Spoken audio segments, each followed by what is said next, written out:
আচ্ছা, আপনি কার জন্য দৌড়াচ্ছেন? কিসের জন্য নিজের ঘুম আর শান্তিকে বিসর্জন দিচ্ছেন? একটা কথা আপনি মনে রাখবেন, আপনি যদি আজ অসুস্থ হয়ে বিছানায় পড়ে যান, পৃথিবী আপনার জন্য কিন্তু থামবে না। আপনার জায়গা অন্য কেউ দখল করে নেবে। কিন্তু আপনার পরিবারের কাছে আপনার অভাবটা কোনোদিনও কিন্তু পূরণ হবে না। শরীরকে যন্ত্র বানাবেন না, কারণ আপনি যদি ভেঙে পড়েন, তাহলে এই যন্ত্র সারানোর জন্য কোনো কারখানাই থাকবে না। নমস্কার বন্ধুরা, আপনারা শুনছেন আপনাদের প্রিয় motivational channel the trustworthy heart. আমাদের জীবনের সবচেয়ে বড় জয় হলো সুস্থভাবে বেঁচে থাকা। ইদানিং আমরা শুনেছি খুবই অল্প বয়সেই মানুষের ব্রেন স্ট্রোক বা হার্ট অ্যাটাকের শিকার হচ্ছে। এর প্রধান কারণ আপনারা জানেন? এর প্রধান কারণ হলো মাথার ভেতর পুষে রাখা অতিরিক্ত দুশ্চিন্তা আর চাপ। আজ আমি আপনাদের বলবো কিভাবে এই বিষাক্ত মেন্টাল প্রেশারকে কমাবেন এবং নিজের জীবনকে সুরক্ষিত রাখতে পারবেন। এই ভিডিওটি আপনার প্রিয়জনদের জন্য এবং আপনার নিজের জন্য একেবারে শেষ পর্যন্ত দেখুন। জানেন তো, আমাদের শরীর খুব বুদ্ধিমান। ব্রেন স্ট্রোক বা বড় কোনো অসুখ হঠাৎ করে হয় না। শরীর আগের থেকেই সিগন্যাল দেয়।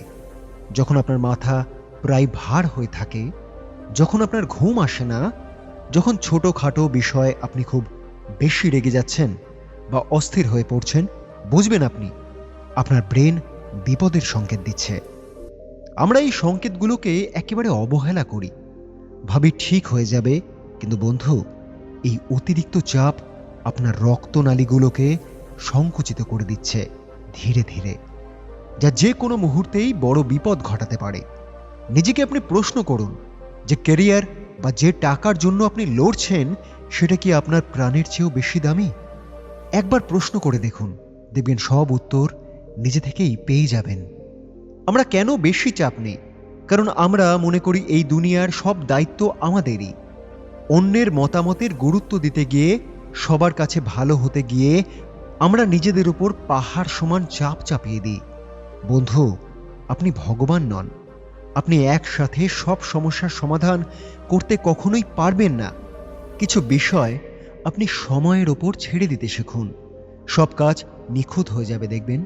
সবাই আপনাকে পছন্দ করবে। আর এই অবাস্তব চিন্তাগুলো মাথা থেকে আপনি ঝেড়ে ফেলুন, এক্কেবারে ঝেড়ে ফেলুন। মনে রাখবেন একটা কথা, পৃথিবী আপনার আগে চলতো এবং আপনার পরেও চলবে। আপনি নিজেকে একটু ছাড় দিতে শিখুন। আমাদের মাথার চাপ বাড়ানোর অন্যতম কারণ কি জানেন?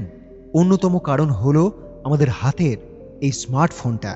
24টা ঘন্টা অন্যের জীবন দেখা আর নিজের সাথে তুলনা করা আমাদের ব্রেনকে এক মুহূর্ত বিশ্রাম নিতে দিচ্ছে না এই স্মার্টফোন। বন্ধুরা, ব্রেন স্ট্রোক থেকে বাঁচতে যদি চান, তাহলে প্রত্যেকটা দিন অন্তত 7 থেকে 8 ঘন্টা গভীর ঘুমে নিশ্চিন্ত হন। ঘুমানোর 1 ঘন্টা আগে ফোনটা দূরে সরিয়ে দিন। নিজের ব্রেনকে আপনি শান্ত হতে দিন। প্রকৃতির সাথে সময় কাটান, প্রিয় মানুষের সাথে কথা বলুন। একটা কথা আপনি মনে রাখবেন, আপনার মস্তিষ্ক কিন্তু কোনো মেমোরি কার্ড নয় যে এতে সারাটা দিন অপ্রয়োজনীয় তথ্য ইনপুট করে দেবেন। মস্তিষ্ক খালি রাখতে শিখুন। আপনারা জানেন তো, আমাদের জীবন একটি ম্যারাথন, 100 মিটারের দৌড় নয়। সাফল্য মানে শুধু টাকা বা পজিশন নয়। সাফল্য মানে হলো শেষ পর্যন্ত সুস্থভাবে টিকে থাকা। আপনি হয়তো অনেক বড় কিছু হতে চান, কিন্তু তার জন্য নিজেকে শেষ করে দেবেন না। প্রত্যেকটা দিন অন্তত 15 থেকে 20 মিনিট যোগব্যায়াম বা বড় কিছু করতে চান বা প্রাণায়াম করুন। প্রত্যেকটা দিন অন্তত 15 থেকে 20 মিনিট যোগব্যায়াম বা প্রাণায়াম করুন আপনি। এটি আপনার ব্রেনে অক্সিজেনের সরবরাহ বাড়ায় এবং স্ট্রোকের ঝুঁকি কমায়। আপনার মন হালকা রাখতে ডায়েরি লিখুন বা গান লিখুন। আপনি কিন্তু মনে রাখবেন, দ্য ট্রাস্টওয়ার্দি হার্টের আসল পরিচয় হলো আপনার সুস্থতা। আপনি ভালো থাকলেই আপনার পৃথিবী ভালো থাকবে। বন্ধু, পরিশেষে একটা কথাই আপনাকে বলবো, নিজের খেয়াল আপনি রাখুন। আপনি হেরে গেলে পৃথিবী আপনাকে ভুলে যাবে, কিন্তু আপনি সুস্থ থাকলে আপনি আবার নতুন করে শুরু করতে পারবেন। মাথার ওপর থেকে এই অপ্রয়োজনীয় চাপের বোঝা একেবারে নামিয়ে ফেলুন। মনে রাখবেন একটা কথা, জীবনটা আপনার উপভোগ করার জন্য, স্রেফ টিকে থাকার জন্য নয়। বন্ধুরা, আপনার মনেও কি অনেক চাপ জমে আছে? ভিডিওটি দেখে কি একটু চাপ হালকা বোধ করছেন? কমেন্টের মাধ্যমে আমাদের জানান। ভিডিওটি শেয়ার করুন আপনার সেই বন্ধুদের সাথে যারা দিন-রাত অতিরিক্ত দুশ্চিন্তা আর চাপ নিচ্ছে। আর আমাদের পরিবারের সদস্য হতে এখনই সাবস্ক্রাইব করুন। সুস্থ থাকুন, শান্তিতে থাকুন। দেখা হবে পরের ভিডিওতে। ধন্যবাদ।